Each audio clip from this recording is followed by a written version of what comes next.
కొమ్మినేని గారు చెప్పండి. ఇప్పుడు కృష్ణరాజు గారు. వీళ్ళు దిగిపోయేటప్పుడు 100 కోట్లే కదా ఆ రోజు ఖజానాలు.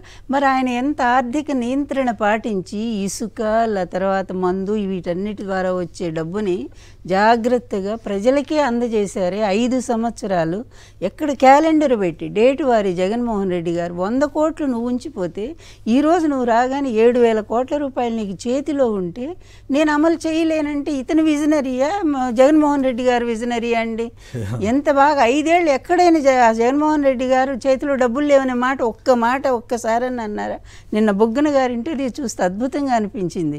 అది ఇవ్వలేని రోజు నేను దిగిపోతానన్న మాట ఉంది. అది నాయకుడి లక్షణం అండి.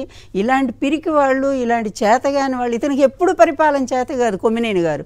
ఈరోజు కాదు, నేను ఎప్పుడూ చెప్తున్నాను, ఇతను ఎప్పుడు కూడా ఫెయిల్యూర్ ముఖ్యమంత్రి.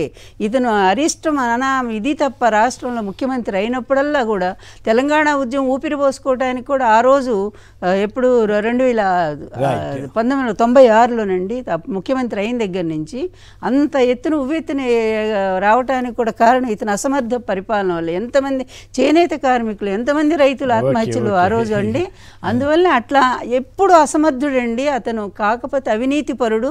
అందులో ఎలా సంపాదించుకోవాలో లక్షల కోట్లు అనేది అతనికి తెలిసినటువంటి విద్య.